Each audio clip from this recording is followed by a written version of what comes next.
الحمد لله رب العالمين والصلاة والسلام على سيد الأنبياء والمرسلين وعلى آله وصحبه أجمعين. أما بعد فأعوذ بالله من الشيطان الرجيم. بسم الله الرحمن الرحيم. الحمد لله رب العالمين الرحمن الرحيم مالك يوم الدين إياك نعبد وإياك نستعين اهدنا الصراط المستقيم صراط الذين أنعمت عليهم غير المغضوب عليهم ولا الضالين.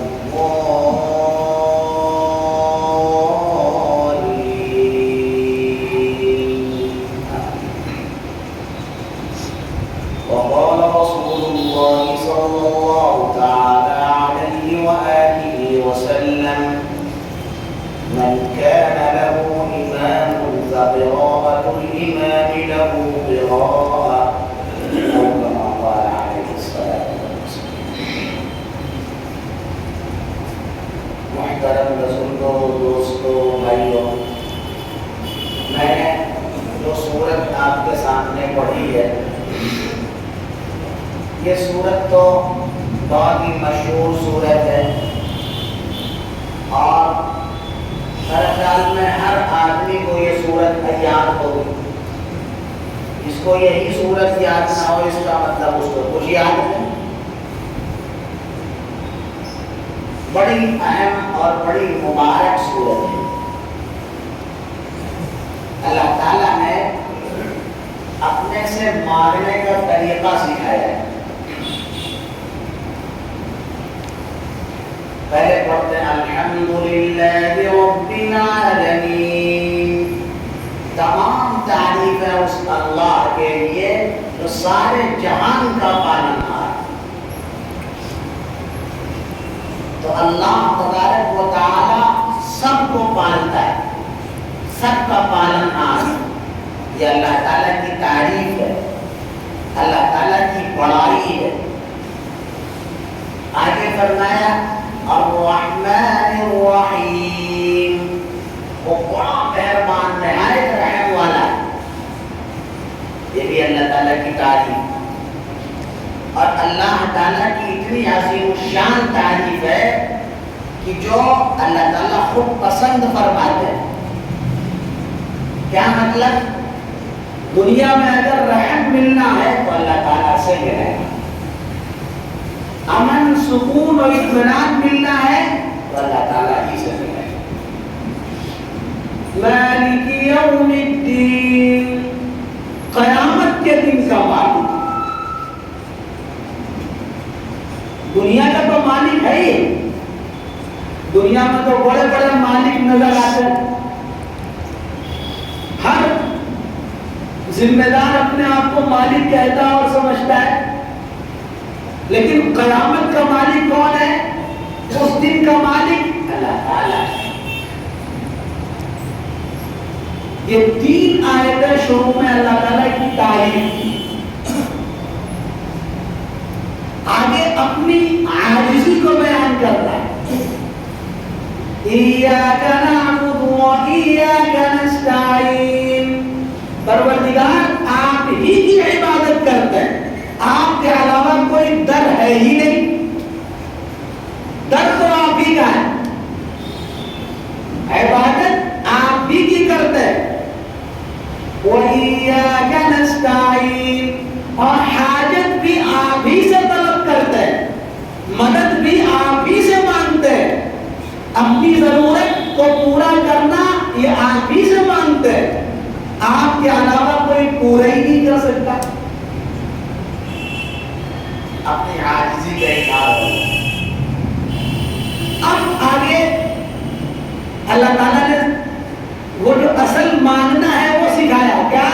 اهدنا الصراط المستقیم، اے اللہ سیدھے راستے پر ہم کو چلا دیجیے، سیدھا راستہ ہمیں اس پر چلا دیجیے جو راستہ بالکل سیدھا ہو، جو آپ تک پہنچنے والا، اس راستے پر نہیں جو راستہ اور کہیں بھٹک جاتا ہے، اسی راستے پر چلائیے جو راستہ ہمیں آپ تک پہنچا دینے والا، اور آپ تک پہنچانے والا راستہ ہے کون؟ خدا کے بیان کیا صراط الذین انعمت علیہم، ان لوگوں کا راستہ جن پر آپ نے انعام فرمایا،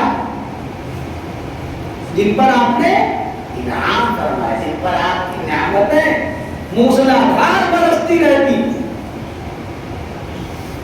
ایسے لوگوں کے راستے پر ہمیں چلے۔ اور اللہ تعالیٰ نے انعام کن پر فرمایا وہ بھی قرآن کے اندر موجود، وَمَن يُطِعِ اللَّهَ وَالرَّسُولَ فَأُولَٰئِكَ مَعَ الَّذِينَ أَنْعَمَ اللَّهُ عَلَيْهِم مِّنَ النَّبِيِّينَ وَالصِّدِّيقِينَ وَالشُّهَدَاءِ وَالصَّالِحِينَ۔ چار لوگوں کا نام لیا گیا، نبیوں پر اللہ کا انعام ہوا، من النبیین، صدیقین، جو اللہ اور رسول کو ماننے والے ہیں، فوراً تصدیق کرنے والے ہیں، ان پر اللہ تعالیٰ کا انعام، والشہداء، شہیدوں پر اللہ کا انعام ہو، اور والصالحین، اور تمام اللہ کے نیک بندوں پر اللہ کا انعام۔ تو فرمایا چار لوگ ہیں، جو چار لوگ ایسے ہیں جن پر اللہ تعالیٰ کا انعام ہو رہا ہے، غیر المغضوب علیہم ولا الضالین۔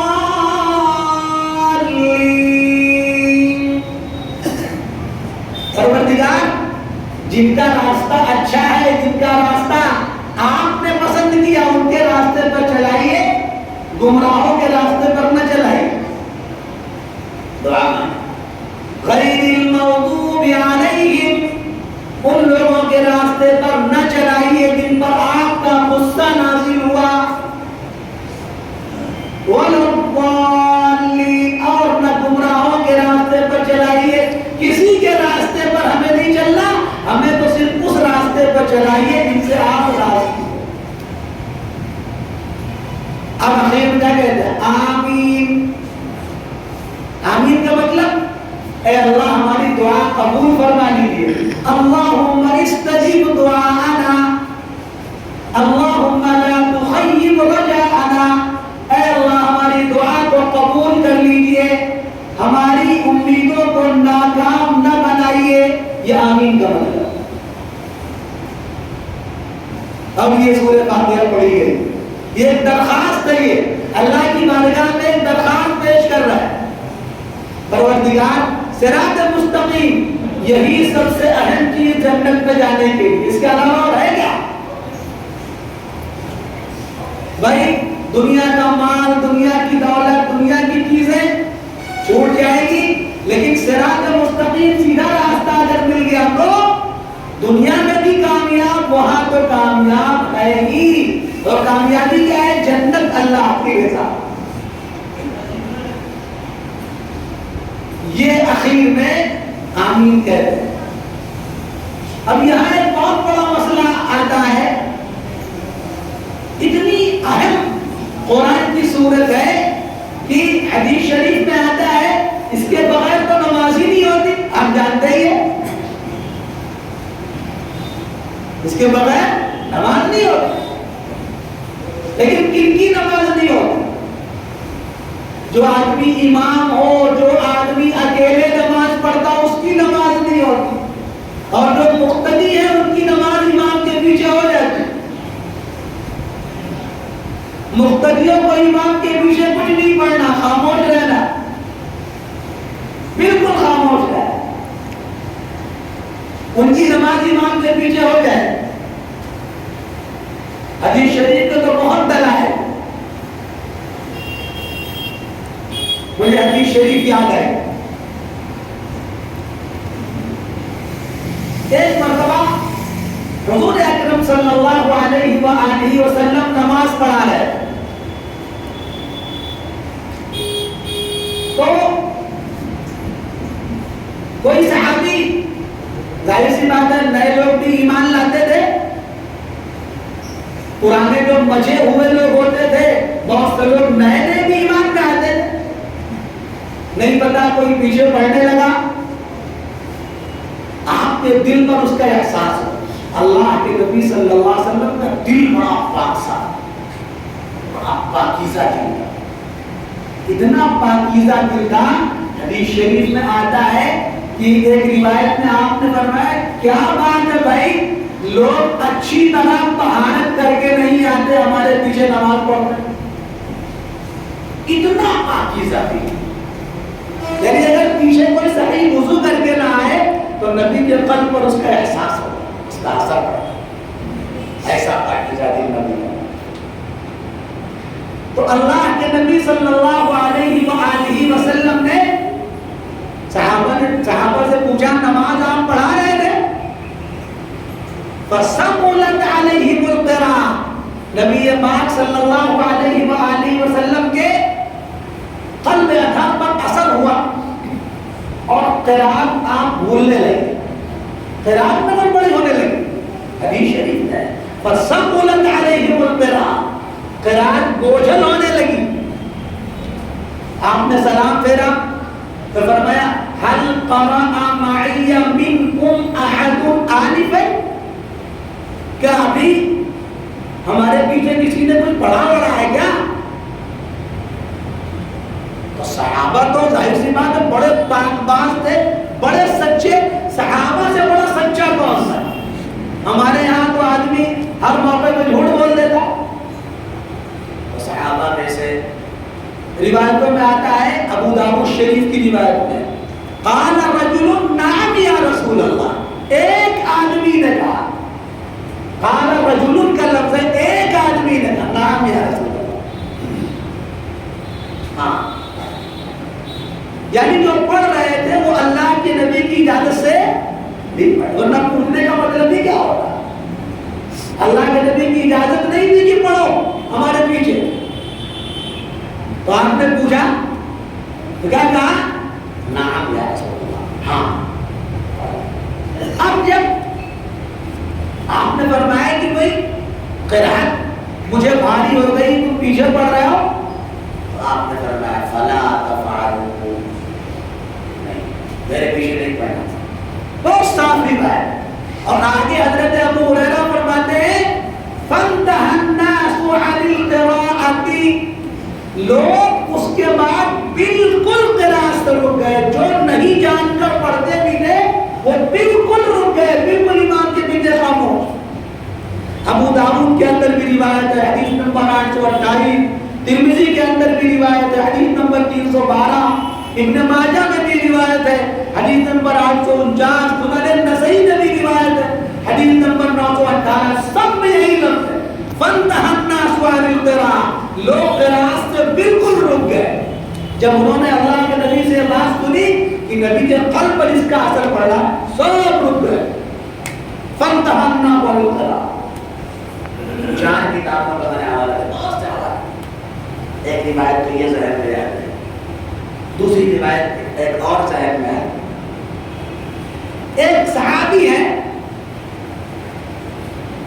حضرت ابو بکرہ رضی اللہ عنہ، بکرہ ایک حضرت ابو بکر ہے جو خلیفہ اول ہے، اور ایک حضرت ابو بکرہ رضی اللہ عنہ،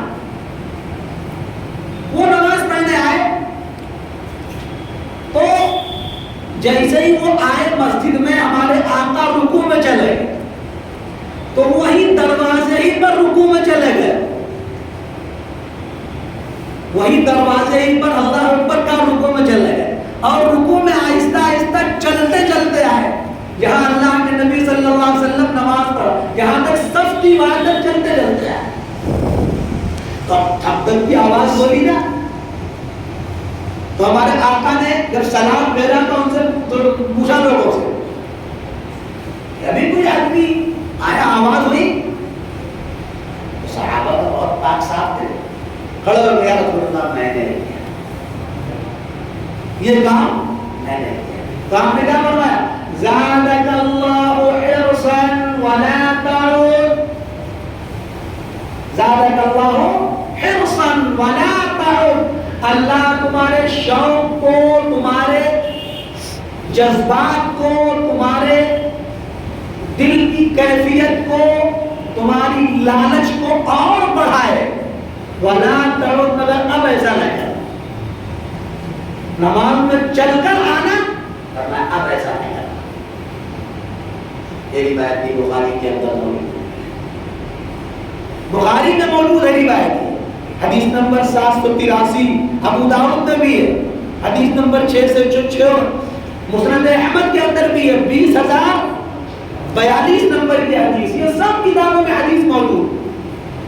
دیکھیے وہ صحابی آئے اور کب پہنچے؟ جب ہمارے آقا رکوع میں تھے تب پہنچے، اور رکوع میں آ کے نماز میں شامل ہو گئے.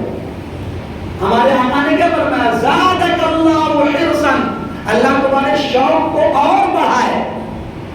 یہ نہیں فرمایا کہ تم نے سورہ فاتحہ نہیں پڑھی تو نماز نہیں کی، فرمایا اللہ تمہارے شوق کو اور بڑھائے، مگر اب ایسا نہ کرنا نماز میں چلنا یہ صحیح نہیں. لیکن یہ نہیں فرمایا کہ نماز پڑھتا ہے. اور آگے چلیے، حدیث شریف کی بہت سی کتابوں میں حضرت جابر رضی اللہ عنہ اس کے راوی ہے، فرمایا من کان له امام فقراءۃ الامام له قراءۃ. آقا نے فرمایا اصول و ضابطہ بیان کر دیا ہمیشہ کے لیے، جس کا کوئی امام ہو تو امام کی قرات مقتدی کے لیے کافی. نبی نے صاف بتا دیا، ایک ضابطہ ہی بیان کر دیا نبی.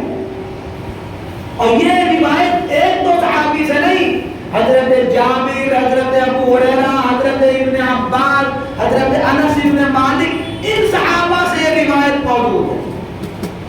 کہاں ہے؟ ابن ماجہ کے اندر روایت ہے. ابن ماجہ حدیث نمبر 850، سنن دارقطنی کے اندر یہ روایت ہے 1235، مسند احمد کے اندر یہ روایت ہے 14,643 نمبر کی حدیث. صاف نبی نے فرما دیا اس کا کوئی امام ہو تو امام کی قرات مقتدی کے لیے کا. ایک عام بات بتا دی، ہمیشہ کے لیے عام بات، کوئی چوں چرا نہیں رہ گیا، بالکل صاف بات بتا. اور ایک حدیث یاد ہے، ابو داؤد شریف میں بھی روایت ہے، مسلم شریف میں بھی ہے، نسائی میں بھی ہے. حدیث شریف میں آتا ہے آقا نے فرمایا انما جعل الامام لیؤتم بہ، امام تو اسی لیے بنایا ہی جاتا ہے کہ اس کی اتباع کی جائے، اس کی پیروی کی جائے. امام تو اسی لیے بنایا ہی جاتا.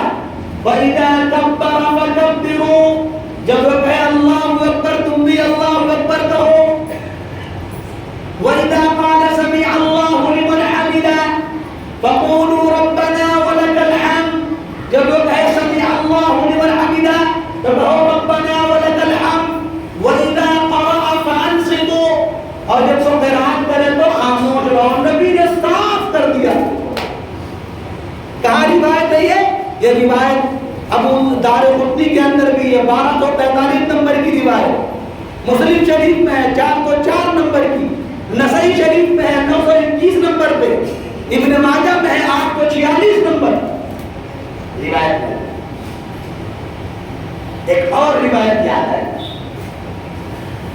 حضور اکرم صلی اللہ علیہ وآلہ وسلم کی آخری جماعت کی نماز.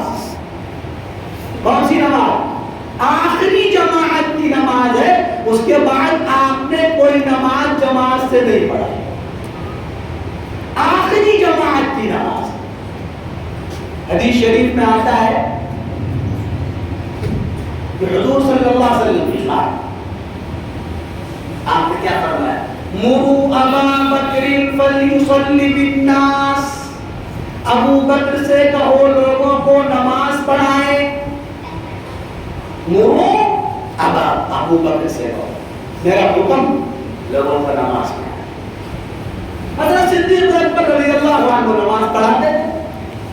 17 نمازیں صدیق اکبر رضی اللہ عنہ نے اللہ کے نبی صلی اللہ علیہ وسلم کے مصلی پر پڑھا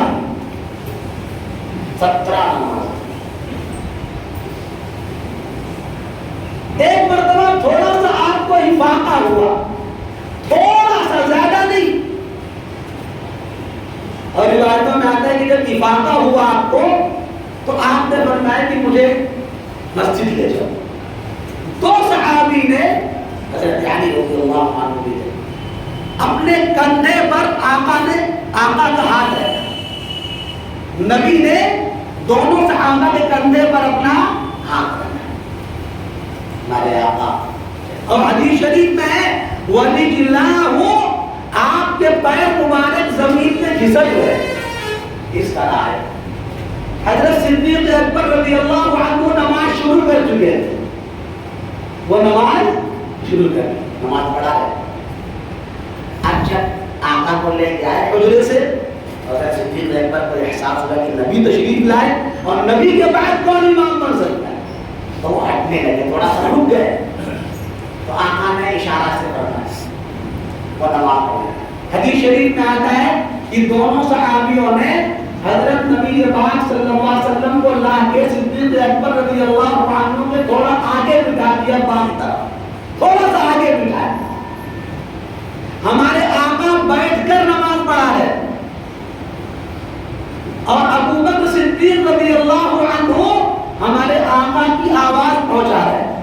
حدیث شریف میں ابو بکر یقتدی بالنبی صلی اللہ علیہ وسلم, یحتم بالنبی صلی اللہ علیہ وسلم والناس یحتمون بابی بکر. ہمارے آقا کو ابو بکر تو آقا کے پیچھے تھے, ان کی آواز سن رہے اور سارے لوگ ابو بکر کی آواز سن رہے. ابو بکر تو نبی کی آواز پہ اللہ اکبر کہہ رہے اور پیچھے کے سارے لوگ ابو بکر کی آواز پر اللہ اکبر کہہ کے رکوع کرتے ہوئے جا رہے. نبی بیٹھے. یہی سے مسئلہ لکھا ہے محدثین نے, اور ایک مسئلہ ہوا اگر امام بیٹھ کے نماز پڑھائے مجبوری کی وجہ سے. اول تو یہ ہے کہ امام وہ آدمی ہو جو صحت مند ہو, جو بیماریوں سے پاک ہو. لیکن اگر کوئی ایسا امام نہ ہو جو اچھا ہو, پڑھنے والا ہو, ٹھیک ٹھاک ہو, تو اور وہ کھڑے ہونے سے معذور ہو تو وہ بیٹھ کے نماز پڑھا سکتا ہے, اور مقتدی کھڑے ہونے کے پیچھے نماز. حالانکہ قاعدے کی اعتبار سے یہ ہے کہ مقتدی جب کھڑے ہیں تو قیام فرض ہے, تو ایک فرض ادا کر رہے ہیں, اور جو امام جو بیٹھا ہوا ہے تو فرض ادا ہی نہیں کر رہا, نماز تو نہیں ہونی چاہیے قاعدے کے لحاظ سے. لیکن یہیں سے یہ مسئلہ نکلا ہے حدیث شریف سے کہ نہیں, اگر امام بیٹھ کے نماز پڑھائے تو مقتدی پیچھے کھڑے ہو کے نماز پڑھ سکتا ہے. اگر امام کو کوئی مجبوری ہے تو وہ بیٹھ کے نماز پڑھ سکتا ہے. ورنہ یہ مسئلہ سب جانتے تھے پہلے کہ امام بیٹھ کے نماز نہیں پڑھا سکتا, لیکن یہیں سے حدیث آئی. اسی حدیث میں صاف موجود ہے فَأَخَذَ رَسُولُ اللَّهِ مِنَ الْقِرَاءَةِ مِنْ حَيْثُ كَانَ بَلَغَ أَبُو بَكْرٍ. یہ الفاظ ہے فَأَخَذَ رَسُولُ اللَّهِ صَلَّى اللَّهُ عَلَيْهِ وَسَلَّمَ مِنَ الْقِرَاءَةِ مِنْ حَيْثُ كَانَ بَلَغَ أَبُو بَكْرٍ. اللہ کے نبی صلی اللہ علیہ وسلم نے قرات وہاں سے شروع کی جہاں سے ابو بکر نے چھوڑا. یہ نبی کی آخری نماز ہے جماعت, اس کے بعد نبی نے کوئی نماز نہیں پڑھائی. یہ روایت بہت سی کتابوں میں ہے, مگر ابن ماجہ کے اندر بہت صاف صراحت کے ساتھ یہ روایت موجود ہے. 1235 نمبر کی حدیث ہے, اس میں صاف لکھا ہے نبی نے قرات وہاں سے شروع کی جہاں سے ابو بکر نے چھوڑا. ظاہر ہے کہ ابو بکر نے کتنا چھوڑا کیا پتا, کچھ نہ کچھ تو چھوڑا. نبی تو کہہ رہے ہیں قرات وہاں سے شروع کی جہاں سے ابو بکر نے, ہو سکتا ہے پوری سورت پڑھ لی ہو سکتا ہے آدھی پڑھ لی ہو, لیکن بہرحال سورہ فاتحہ کچھ نہ کچھ تو پڑھ ہی چکے تھے. اللہ کے نبی صلی اللہ علیہ وسلم نے پوری سورہ فاتحہ نہیں پڑھی اس نماز, اللہ کے نبی کی آخری نماز. اس سے بڑھ کر دلیل کیا ہو سکتا؟ امام کی قرات کیا ہے مقتدیوں کے لیے.